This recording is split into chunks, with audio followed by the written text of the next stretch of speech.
So without further ado, Jeremy Linsley from the Gladstone, automated single-cell tracking for longitudinal imaging of neurodegeneration. Great, thanks for the introduction. I just wanted to thank the organizers for letting me speak today. I actually grew up in Seattle, up on Queen Anne Hill, and after college, my first job was working at the Hutch just down the street. So it's kind of a homecoming for me. So today I'm going to talk to you about automated single-cell tracking of longitudinal imaging data. I'm in the ThinkBinder lab, and we focus primarily on neurodegenerative disease.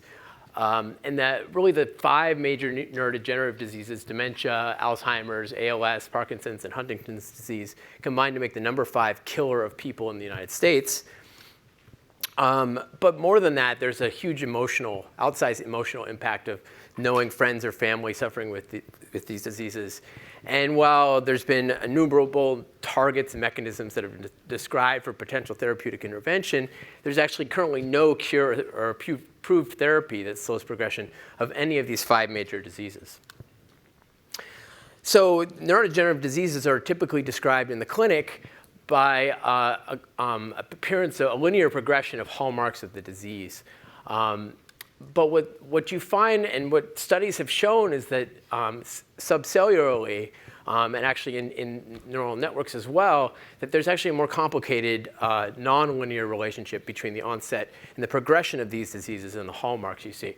And what people have found is that some of the hallmarks of the disease actually turn out to be incidental to the progression of the disease, whereas some actually turn out to be beneficial homeostatic mechanisms that prevent the further progression of the disease, whereas some hallmarks are actually directly relevant to the progression of the disease. And this is really important to distinguish between, because if you're trying to treat these diseases with drugs, you don't want to be targeting these hallmarks, and you don't really care about these, and you really want to be getting these. And the other thing you can take away from this is that because this is a complicated relationship, you can't actually just take a single snapshot in time and know whether this is a pathological hallmark that leads to progression or whether it's incidental or beneficial. So in response to this problem, the ThinkBinder lab generated this new technology that we like to call robotic microscopy. And this is essentially automated imaging using a robotic arm, a robotic automated incubator, and an automated robotic microscope. And what you're seeing in front here is the 4th generation we've built. In the back is the 3rd generation that we built. We've been building these for years. There's now commercially available alternatives that do similar things. But the way these work is that you define the imaging modality that you want. And each plate is defined, the fiduciary mark of each plate is defined so that when this plate is done imaging and it goes back to the incubator to keep the cells alive, it can then come back at the next time point that you define, pull out that plate and go back to the exact same location so that you can track individual cells. So since we're doing neurodegenerative disease, we typically look at neurons and neurons in culture. We also do some tissue and in vivo work, but I'm just going to focus on neurons in culture for today. And we typically transfect them with a fluorescent indicator. And then I think somewhat uniquely, we tend to not do real-time imaging on these neurons. Instead, we try to do sparse imaging to really bring out the longitudinal progression of this disease. Because these diseases are sometimes slowly progressing, we don't really want to do really quick imaging because that exposes that potentially you get more stress on the cells, but also we could miss the longitudinal aspects of these diseases. So what we prefer to do is do these sparse time points over time. Typically, we actually like to do 12-hour intervals of imaging. And we can keep these neurons alive for up to months in culture. And with this really, because we're looking at the same field of view each time point, we can then look at a single neuron over time and watch the progression of the disease until it ultimately dies. And we can also co-transfect or co-express different secondary sensors, such as for mitochondrial structure function, organelle trafficking, morphology, viability, and proteostasis, and use them as covariates of death to really understand which of these features are actually driving the progression of this disease. that we're modeling. And really the first use case we tested this on is actually using Huntington's disease.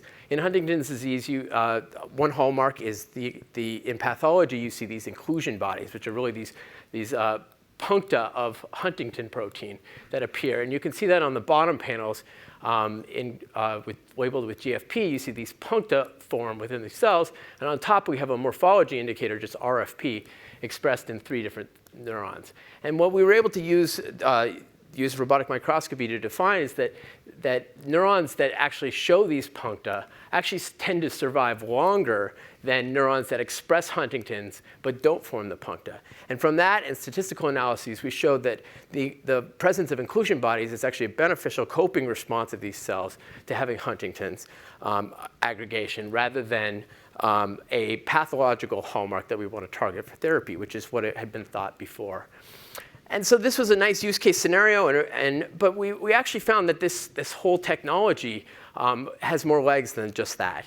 We actually find that when we compare the ability to track single cells over time to conventional approaches where we take a single snapshot in time, we actually find 100 to 1,000 times more sensitivity compared to conventional approaches. And the reason for this is that we can use each cell can serve as its own control, rather than using a whole population of cells. The relationship between cell number and biological change or response can be measured over time, and rare transient changes that you would normally average out in a pooled analysis can quantitatively be linked to the future fate. And what we'd like to really do with this is use this technology to look at and combine it with IPS technology, where we can really do diagnose a disease in a dish. We can take fibroblasts or blood cells from a patient, perhaps with Alzheimer's disease or Huntington's disease, and we can really induce pluripotent stem cells to differentiate into human neurons, and then look at the phenotypes of those neurons in culture. But one major problem that we've run into with this a lot is that when we look at these neurons in culture, you're looking at GFP-labeled neurons in culture, and each frame represents a 12-hour time point. We see the neurons move a lot, and it's not too much that we can't track them. By eye, we can really see, and humans can really track these by eye. But this has really caused us problems in scaling up because automated pipelines have trouble tracking these, and we're not able to tell when a neuron dies very easily. Lost tracks, incorrect tracks, misidentification of death time point are common in the current algorithms. And so we've ended up relying a lot on human curators to do all these tasks. And human curation obviously doesn't scale very well. If we really want to do high throughput analyses and pull out a lot of data from these images. So today I'm going to talk to you about how human curation of a large single cell data set shows altered movement phenotypes, which I don't think have ever been really characterized before, and can be used to develop and score fully automated single cell analysis algorithms.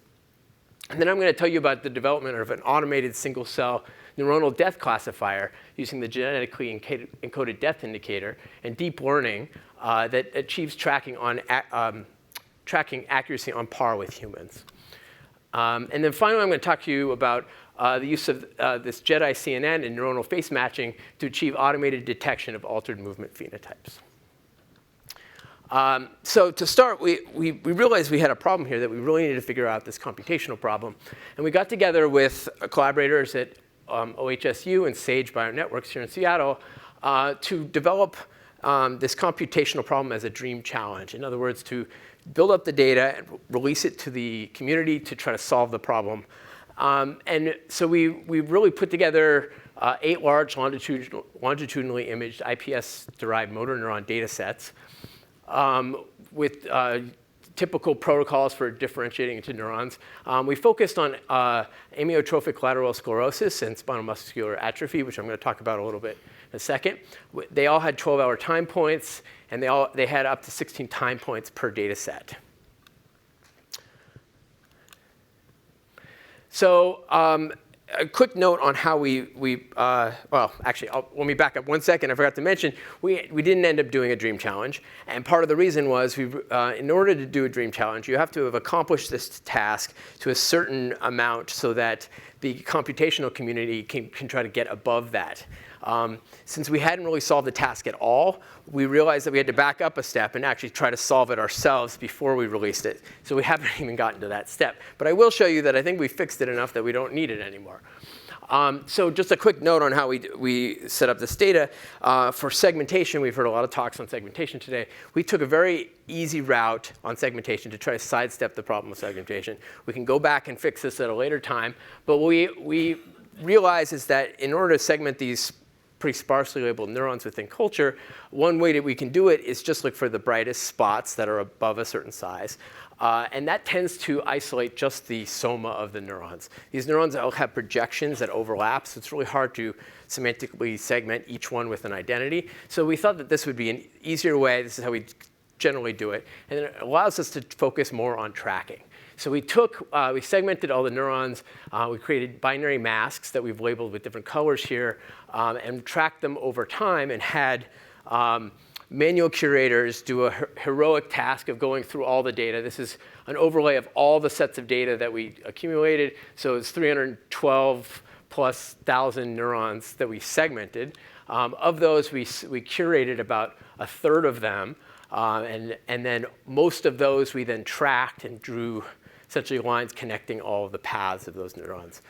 So we now have this big data set that we're going to soon release to the community to do more analysis on if needed. And some quick things that we found in the data once the curation was complete is that although we didn't end up finding some things we were expected, some were not. So for one thing, we thought spinal muscular atrophy, which is a motor neuron disease that affects young patients. It's a mutation in SMN1, which is important in gene expression function of motor neurons. We expected to see potentially a death phenotype associated with these neurons. We didn't see any, these neurons didn't die any more than control. But what we did find is that they tended to move less than control. We don't really understand the significance of this, but this is a new phenotype that we were able to unlock using this high curation, big curation effort. And then the other type of data that disease that we looked at was this amyotrophic lateral sclerosis, otherwise known as Lou Gehrig's disease. It also involves motor neurons, but this time in older patients. We looked at mutations in TDP43 and SOD1. These are lines derived from patients with those mutations. And we compared it to a control, and we found that they tended to differ a little bit. The SOD1 patient lines had a little bit more velocity, whereas the TDP43 one had less velocity than the control. We're not really sure what the significance of this is yet, but in the ALS TDP43 line, we actually performed, with CRISPR-Cas, we corrected the mutation, and we found that it recovered normal movement velocity. So these were interesting takeaways, but what we really wanted to look at was the ability to watch these cells over time. So we evaluated 3 different tracking algorithms to start with. One is this overlap tracking, which we characterized way back in 2009 as a way of tracking our images. The other is this proximity tracking, which we published recently in Tracking Cells and Tissue. And then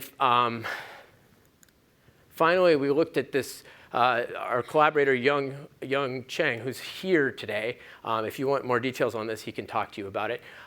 He introduced us to a new tracking algorithm using a Voronoi diagram, where we essentially separate the image into different regions. And at different time points, we compare the regions and the overlap to try to identify which cell is which across time points. And initially, the data didn't look very good. So we scored the neurons using against the human curation, and we called it correct if it tracked the neuron the entire length of the time course.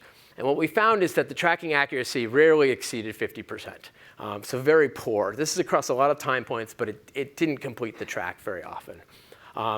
Different algorithms scored differently on different data sets. What really unlocked the data for us is that we then started looking at whether these tracks were going too long or whether they were too short compared to the human curation. And these are tracks too long, and these are tracks that went too short.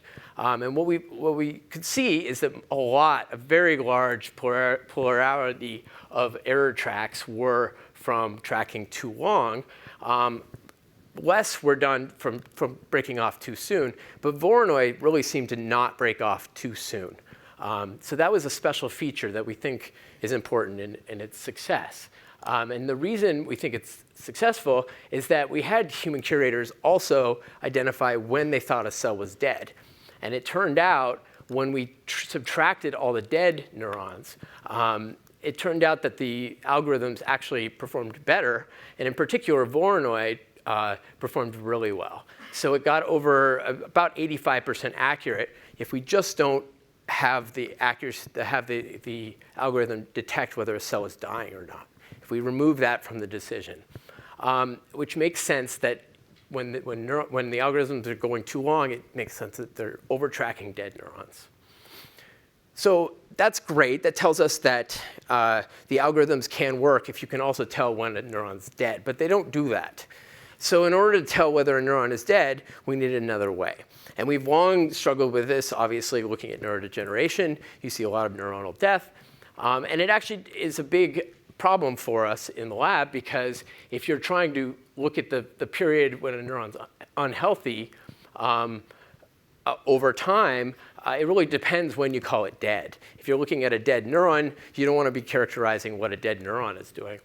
And we've tried different ways of tackling this using dyes. There's several commercial dyes, live dead stains out there. But we actually find they don't perform as well as just a human saying when a cell is dead. They actually tend to onset much later than the human would call a neuron dead, like when the morphology begins to disintegrate. But human curation, also there's a subjectiveness to it. We don't know whether a balled up neuron is dead or whether it's just unhealthy. So this was a major problem. And to tackle this problem, I developed a new biosensor, and I based it on the genetically encoded calcium indicator family of biosensors, which bind calcium and get more fluorescent. And genetically encoded calcium indicators are designed to pick up calcium transients in neurons and detect them at a level far below the extracellular level of calcium outside the cell. And we hypothesized that if we change the calcium levels, when a neuron dies, calcium floods into the cell, and calcium levels within the dying cell will reach a really high level of calcium. So we developed a new indicator that only detects really high levels of calcium within the cell. And we named this indicator the Genetically Encoded Death Indicator, or GEDI, like Star Wars for short. So if you want to learn more about the GEDI, I recommend that we just put out a new bioRxiv paper on describing the sensor. And I'm happy to talk about it a little bit later. But basically, it consists of a calcium genetically encoded death indicator and a P2A cleavable peptide attached to a GFP, or a complementary fluorescent protein, which labels the cell, the morphology of the cell. And to see this work, you transfect two cells side by side with GEDI. When cell 1 on the left dies, the overlay shows that red to green ratio turns more reddish, whereas the cell on the right stays green the whole time. And that red to green ratio stays consistent until the cell disappears. We find that GEDI is faster reporting than the dyes or the human. This is against human curation. It actually reports death sooner than the human can detect, such as like in this example here. What makes it really useful, though, is that it's automated quantification for high throughput analysis. It's really amenable to that. It's a really robust signal. It takes simple quantification. Can be used to detect it. The signal is stable, terminal, and robust. It's non-toxic and amenable to imaging over weeks to months. So while GEDI is great, there are certain limitations. One is that the sensor must be present in the data set. It also requires 2 channels, limiting other available channels for covariates of death. So we began thinking about this a little bit. We realized that we have this morphology signal, which is what humans can use to detect it. So there's a signal just in the morphology. What if we can train a convolutional neural network to detect whether the morphology alone, by morphology alone, whether a cell is dead, but use the GEDI signal as the ground truth? And potential benefits of using this GECI-CNN would be that it can be fully automated with fewer parameters. We don't have to do the segmentation and quantification. You can only use one channel, just a morphology channel. And then also we can use transfer learning to potentially, once we train a model, to generalize it to other data sets that don't have GEDI in them. So we did just that with the, we generated a large data set. Each of these cells are cropped images of GEDI representing a dead cell on the left and a live cell on the right. This is 20,000 cells. And we used rodent neurons, which are actually much cheaper to produce, much cheaper to image. And we ended up producing over 200,000 of each set. And here I graphed the GEDI ratio and scattered them across the x-axis. And you can see that dead neurons cluster up in this region, and live neurons cluster down here. And we removed the middle ground here and the really high ones, which we've realized were probably artifacts. And we trained a convolutional neural network with VGG16-based architecture and found 99% testing accuracy on held-out data. It performs really well. But when we then took it and used it against human curators, and we find that it actually gives better accuracy compared to the GEDI signal. GEDI is ground truth than human curators. And it's also 100 times faster than humans at curating. So we had a really good tool here using rodent neurons. We then next tested whether it works on our IPS-derived motor neurons. And we find that it works really well, just generalizing to a new data set, new species that it's never seen before. These neurons on the left were sorted by GEDI. The GECI-CNN is live, and they all have characteristic neurites, which we use as an indicator of life. And on the right, we see a lot of debris. We see a lot of blebbing that human curators would probably call dead. So then the final test is to use this in combination with the Voronoi tracking. And we find when we use it as to mark the time of death in conjunction with Voronoi tracking, across all 8 data sets, we get really good tracking accuracy. So this is a huge improvement over just using raw Voronoi on its own. So we can really see that death detection in conjunction with Voronoi tracking is really successful in tracking these neurons. Now, we still have this long tail of a lot of wells that had neurons that we weren't able to track very well. And so we started thinking about what is going on there. And there's a couple things that Voronoi tracking would not be able to detect very well. And one is where a neuron crosses another or is too close to one another. These are difficult for Voronoi to detect or distinguish between because there may be not enough time resolution. But humans are really good at this task. So we started thinking, why are humans good at this? And we realized that kind of like human faces, neurons are actually all unique. They all have a unique pattern of neurites that is part of their functionality. So we started thinking, well, maybe we can use human face matching technology to distinguish one neuron from another over time, similar to how your phone detects your face, whether you have a beard or not. So we trained a neural network using a Siamese architecture, using a neuron at time point 0 and a neuron 12 hours later, which should look very similar, and in conjunction with a random neuron from the data set that should look much different. And we trained it using a loss function to minimize the distance between the same neuron compared to another neuron in multidimensional space. And then in our first pass now, what we've done to apply this is to take the series of neurons that we've generated from Voronoi tracking and from the GECI-CNN, and then have it evaluate each subsequent neuron to say whether it's the same or different. And when it gets to a different neuron, we flag it, and we can remove it from the data set. And using this full pipeline now, we can now go back and evaluate how it does on finding these phenotypes and velocity that I told you about at the beginning, that human curation data was able to unlock. And we find that it gives almost identical results using this pipeline compared to manual tracking across SMA lines, ALS lines, and then when we do the gene-corrected isogenic control, we see the same thing. So in conclusion, I've shown you that the human curation of a large single-cell data set, we can detect phenotypes based on just tracking. We can also use that to evaluate single-cell analysis algorithms. I also showed you we can use the GEDI indicator in conjunction with deep learning to train a model that's highly generalizable, that can, in conjunction with Voronoi, can give accuracy on par with humans. And then the use of all three, the GEDI-CNN, Voronoi, and neural face matching, can achieve automated detection of altered movement phenotypes. So with that, I want to thank all of these people, especially my brother, who also grew up on Queen Hill, who helped me a lot with the convolutional neural networks. He's very good at this stuff.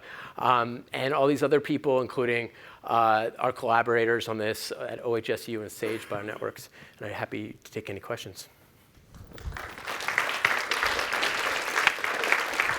All right, I think we have time for one question. So.